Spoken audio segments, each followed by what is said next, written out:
From the Cronkite Studios in downtown Phoenix, this is Cronkite News. It's shaping up to be a big week for the future of education in Arizona. Tonight we look into the divisive issue of charter schools and the battle for state funding. No smoking for residents of Phoenix Public Housing, and it's coming with strong feelings on both sides. Why you could be banned from lighting up at your own home. Made famous by the Enola Gay, the last flying B-29 is landing right here in Arizona. Cronkite News starts now. Good evening and welcome to Cronkite News. I'm Sonny Scott. And I'm Megan Thompson. Thanks for joining us. For our top story today, it's going to be another big week for education in Arizona.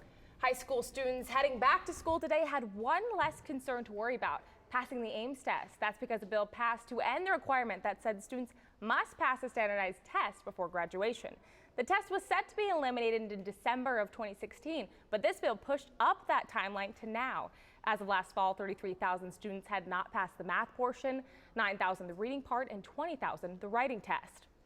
And even though Governor Ducey signed a bill repealing Ames testing, math, reading, and writing tests start today and run through Wednesday. The Arizona School Board Association is holding a quality education for a day at the Capitol tomorrow. And Governor Doug Ducey is having a ceremonial bill signing of the American Civics Act. On Wednesday, there is a protest of Governor Ducey's education budget at the Capitol.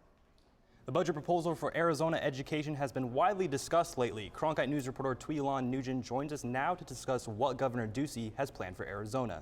Tweelan, what has been said about charter schools versus district schools in the budget? Well, Superintendent of Public Instruction Diane Douglas has made statements saying Governor Ducey favors Common Core and charter schools. We've looked at the budget and have gotten some input on the money that could become available to charters.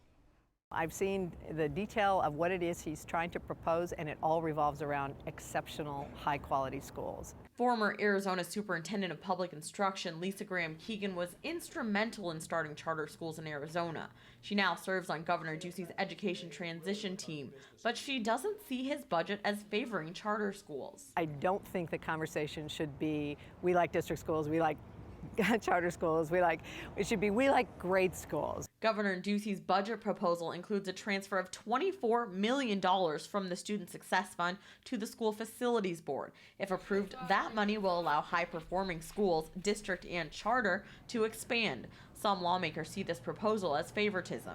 I think over the past couple years, the legislative process has favored charters to some degree. But the Arizona Charter School Association disagrees, saying schools still face consequences if they don't measure up. District schools, even if they were to run in the red, have the full faith and backing of the state. Charters, if they run in the red, will close their doors. If one thing is clear, there is a lot of disagreement about the budget, charters, and district schools. As for the disagreement between Douglas and Ducey, I think we're probably in store for months and months of infighting, potentially 4 years. And I don't think that's good for our state, unfortunately, and it's not good for our kids or our school system.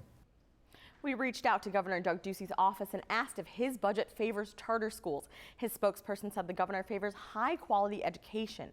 Some public school superintendents have urged parents to protest his budget. Our Cronkite News team will be following this story closely. Tweelan Nugent, Cronkite News. Parents and teachers are also concerned about the new Common Core-based AZ Merit Test, which is only weeks away. Our Cronkite News Pin Bureau wants to hear from you on this topic. You can head on over to CronkiteNewsOnline.com, keyword search Common Core to tell us what you know about Common Core and whether you're noticing a change in your students. State and county elected officials were in Washington today, from Governor Ducey to several county supervisors. Cronkite News reporter Andrew Romanoff joins us live in Washington with updates on those Arizona officials. Andrew? That's right. Governor Ducey is on a plane back to Arizona this evening, but he spent the weekend here in Washington at the National Governors Association meeting. The annual event brings together governors from all over the country. The governors spent time at the White House and in meetings. Ducey wouldn't talk to Cronkite News, but he tweeted pictures and said he discussed the needs of rural Arizona. Also in the city this week, the National Association of Attorneys General Conference. Mark Brnovich says he wants to discuss issues important to the Southwest with AGs from other states. There's that certain bond you get with folks here that whether they're Republican or Democrat, we share a lot of issues. And one of the big things that I'm looking forward to meeting is my counterparts in places like New Mexico. And I met the Texas Attorney General, but I've not met the Attorney General of California. The Attorneys General Conference ends on Wednesday. To find out more about what county supervisors were doing in the Capitol, visit CronkiteNewsOnline.com. Live in Washington, Andrew Romanov, Cronkite News.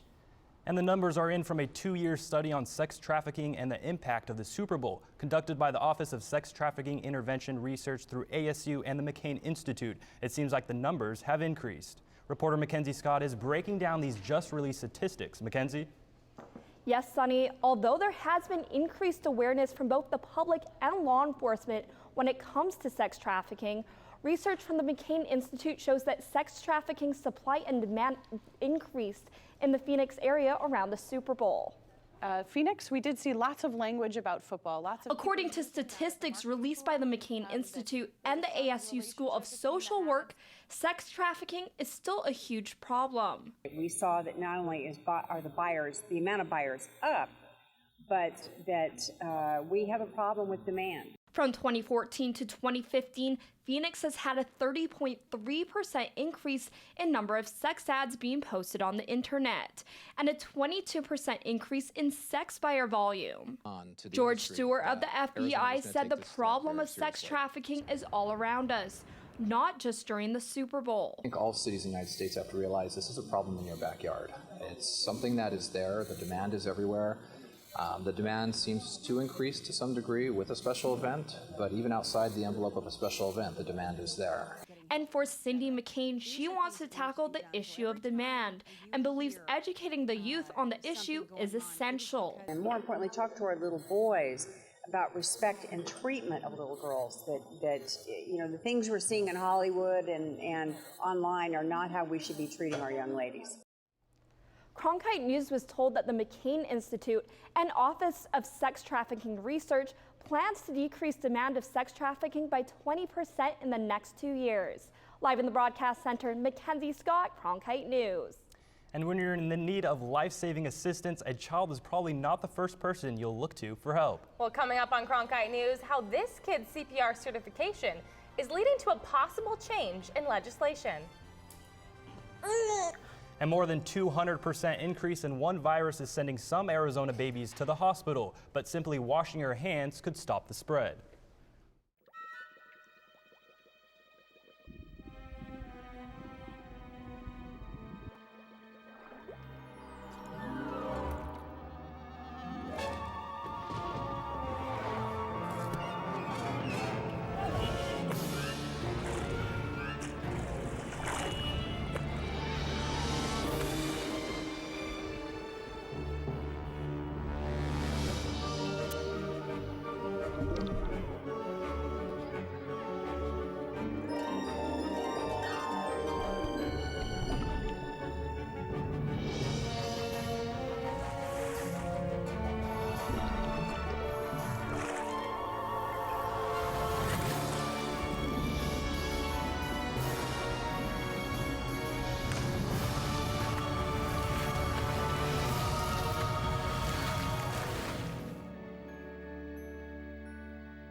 The city of Phoenix approved a non-smoking policy inside all city-owned public housing. This ban will stop residents from smoking inside their apartments, but will allow them to smoke in designated areas within 25 feet from the building. I caught up with some residents who are living with these restrictions. Pine Tower Apartments in Phoenix is one of those public housing units becoming smoke-free in a decision made by the city. I believe it's the right thing to do. I believe we think it's the right thing to do, otherwise we wouldn't have voted, and this did pass unanimously. Now Phoenix is banning these in public housing units, just like here at Pine Tower Apartments, where people are upset about the ban, but others think it's the right decision made by the city. Diana Hughes, who has been living in her apartment for 20 years, is not happy with the new smoking ban. I think that people who live here and pay rent should have the option on whether or not they want to smoke in their apartments. The city based their decision mainly on the health concerns of residents. It is absolutely harmful to oneself, but it's also harmful to anyone else who's also breathing in that secondhand smoke. All of those things were played into this, were factored into this decision. The housing department surveyed residents at 5 public housing units. 42% said they could smell smoke from another apartment, and 57% of those polled support the smoking ban. Walk down the hallways and you smell smoke, you know, and it's on your clothes, it's in your hair, you know. And for the non-smokers, it's not healthy, you know, for all that secondhand smoke that's in the air. Hughes says she won't quit smoking anytime soon, but will have to comply with the new ban. Because it pisses me off. It's just simply not fair, you know? It's not fair at all. Now, the city says the no smoking policy will start July 1st of this year, but for those currently in a lease, the ban will start after they renew with their apartment. Come 2016, all city-owned public housing units will be smoke-free. Arizona is one of several states that provides some CPR training in schools but doesn't require it. Cronkite News reporter Tara Taragino met with a family of a young girl who used what she learned at school to make a life-saving decision. I just ran up the stairs and saw her blue in the water. 2 years ago, Emily Singh's youngest daughter, Gracie, slipped underwater after having a seizure in the bathtub in their Scottsdale home. Grabbed her, got her out of the tub, and had her on the floor. And before mom could do anything, her oldest daughter, Chloe, just pushed past me and started doing chest compressions. Chloe learned hands-only CPR from the Scottsdale Fire Department during her health class at Copper Ridge School. He was drowning from a seizure. I had to do CPR so she would get the water out. Her mother had no idea. I couldn't believe it. I mean, I didn't know she knew it, first of all. And when Gracie started coughing up water, I was just so relieved. CPR training is required in 20 states for high school graduation. Arizona isn't one of them. But that would change under House Bill 2594, which would allow schools to provide CPR training to students in grades 7 through 12. The House Education Committee gave preliminary approval to a bill, and at least one opponent says it's a great idea. However, it's another unfunded mandate where they want the schools to do yet something else, but they don't want to provide any funding. But Singh feels differently. I think everybody should learn it, and I think all schools should require it. And Chloe agrees that it's important for students her age to learn these skills. Because you never know when an incident will happen. The Singh family now lives in Virginia, where CPR training became mandatory in 2013 for high school graduation. Reporting from Washington, D.C., Tara Taragino, Cronkite News. Arizona Department of Health Services reports there has been a substantial increase in RSV, a virus that causes respiratory tract infections, this year compared to last. Cronkite News reporter Mariah Hickerson spoke to a parent who shared her daughter's experience with RSV. One of the babies reported with RSV this year is 3-month-old Audrey. Audrey and her parents started the new year at the hospital because Audrey was so sick. I was really scared just because she was so little. When they first put the oxygen on her, it was just really sad just looking at her, seeing how little she was. She made a full recovery after spending 3 days in the hospital. Respiratory syncytial virus is a very common virus that leads to mild, cold-like symptoms in adults and older healthy children. So far this year, reported cases have increased more than 200% compared to last year. Doctors recommend parents seek professional help if their child has a high fever or difficulty breathing. We hate seeing anyone who's ill or sick, but I would say taking care of a little baby is something that we're trained to manage, and we enjoy doing. We enjoyed making those children better. RSV typically peaks in January and February, so doctors hope the worst has passed, like it did for Audrey. In Phoenix, Mariah Hickerson, Cronkite News. And it's the last flying B-29. And it's landing in Arizona. How showcasing these historic planes honor the sacrifices of vets in the valley. And another kind of aircraft is honoring veterans in flight, and this one is teaching the skill for free. We take you to Prescott, where the program is really taking off. For veterans, coming back to civilian life brings new challenges, new opportunities, and new stories of remarkable courage and accomplishment. Sharing their stories can help communities understand the veteran experience, and through Arizona Veterans Coming Home, 8 connects veterans and their families to resources and services for a successful transition to civilian life. Explore some of the best resources and opportunities for veterans at azpbs.org/veterans. Arizona Veterans Coming Home, connecting Arizona's veterans to the right resources at the right time. Watch sneak previews of what's coming soon to 8. Go to azpbs.org/previews today.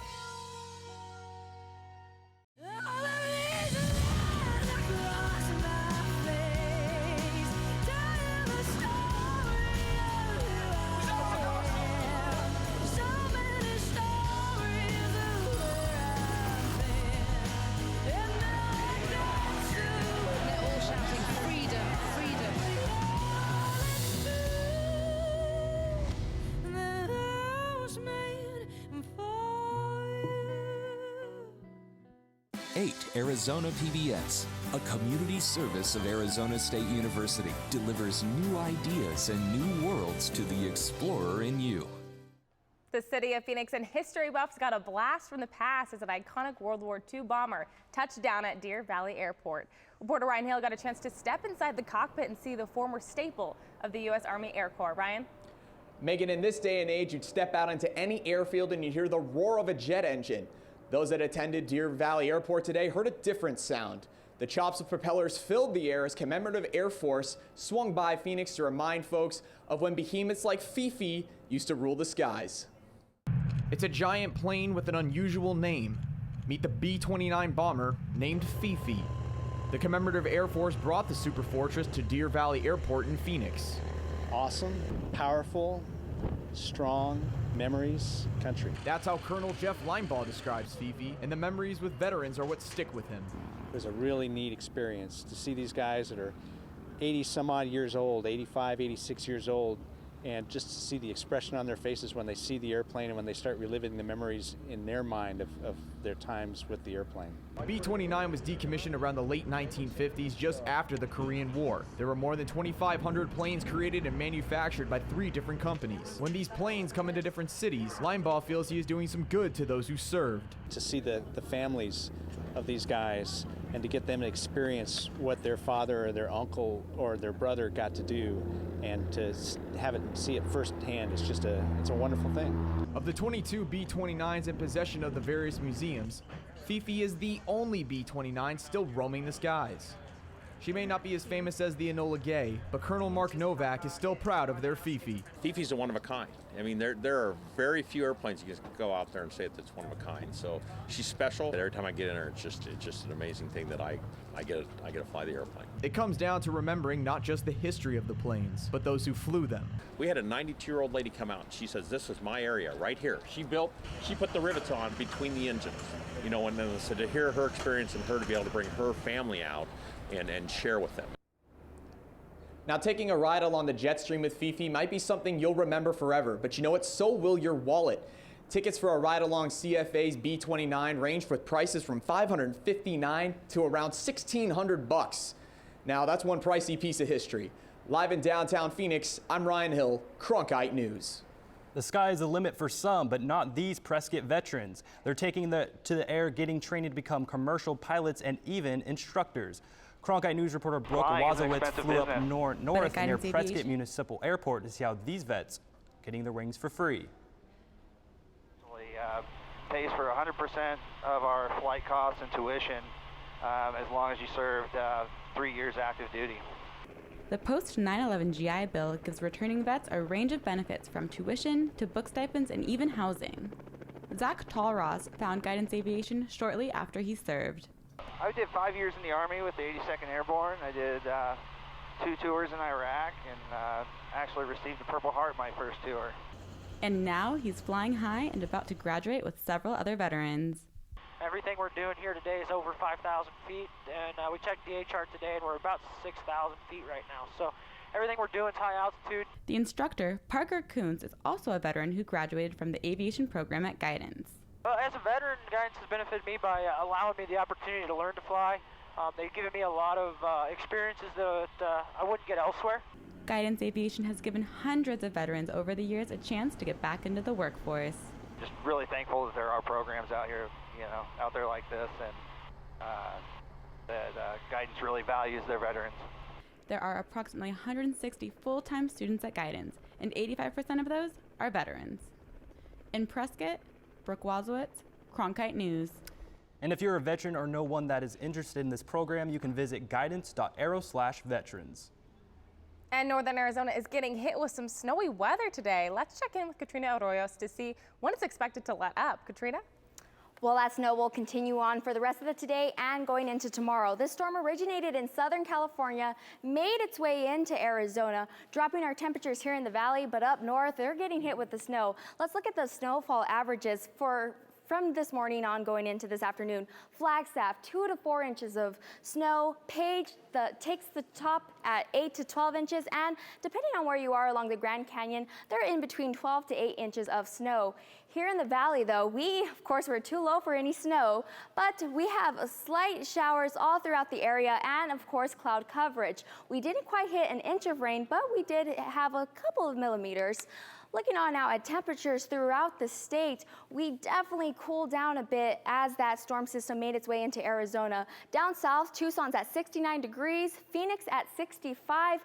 Up north, much cooler, 34 at the Grand Canyon and in Flagstaff. And up at the northern rib, Page is at 37 degrees. Looking on now at our tomorrow, we're going to have partly cloudy skies with a 10% chance of rain, and our high tomorrow will be in and around 69 degrees. Looking on out at our 5-day forecast, temperatures are going to slightly increase. Wednesday up to 74, Thursday 75.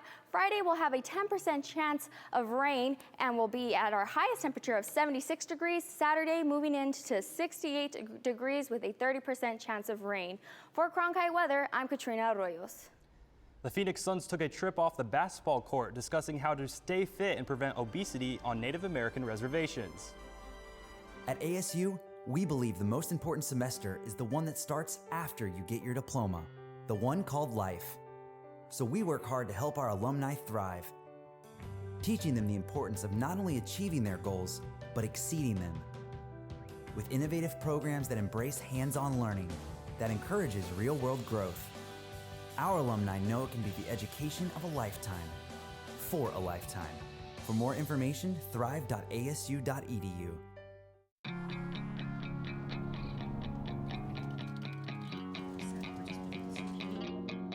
Should I believe in the world, Mama? I think so.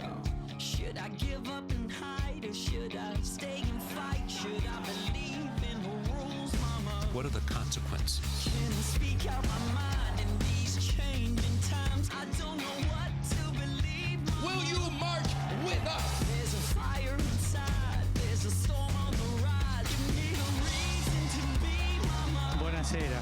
'Cause I need someone to believe, believe, believe in. The world is more complicated than it's ever been. The NewsHour is always going to take you deeper and take you broader. And that is worth fighting for. Night after night, 7 days a week. I'm Maria Hinojosa. I'm Gwen Eichel. And I'm Judy Woodruff. On behalf of all of us here, thanks for watching. Cronkite News is proud to join the Arizona PBS News block here on 8HD. Here's a look at what's coming up tonight on Arizona Horizon and the PBS NewsHour. Coming up after Cronkite News, it's Arizona Horizon. Phoenix Mayor Greg Stanton will join us to talk about the city's new police chief, the budget, and other municipal concerns. And we'll look at efforts to involve more women in business startups. That's next on Arizona Horizon. I'm Judy Woodruff on the next NewsHour. Kick off the week on a political foot with Nia Malika Henderson and Amy Walter. According to the latest data from the United Health Foundation, the obesity rate among Arizona's Native American community is nearly twice that of Arizona's overall population. But the Phoenix Suns and a Native American high school got together last week to help battle that problem. Cronkite News reporter Kevin Longley, he went to the event. The United Health Foundation released a study in December that said more than 50% of Arizona Native Americans are obese, by far the highest among any ethnicity mentioned. All right, now the shoes. Salt River High School, a part of the Pima Maricopa Indian community, is doing its best to try to bring these numbers down in the long run. Let's give them a big round of applause. By addressing students' health with proper exercise at an early age. Basically, the whole student body here at our school participates in sports.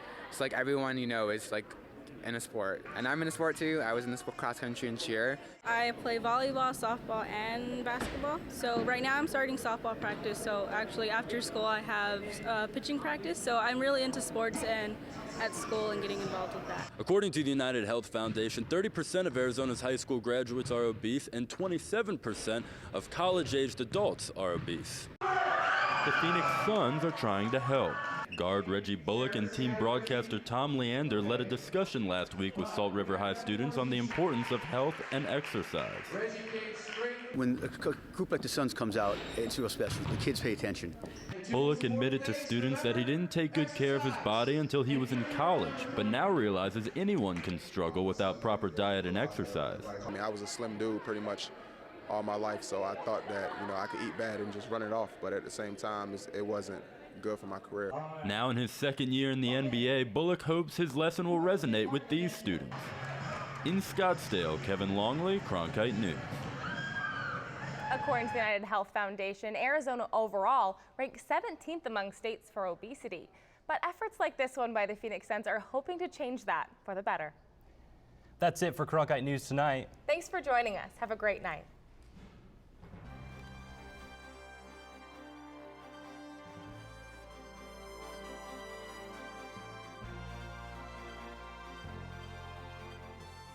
Find top Arizona stories anytime at CronkiteNewsOnline.com.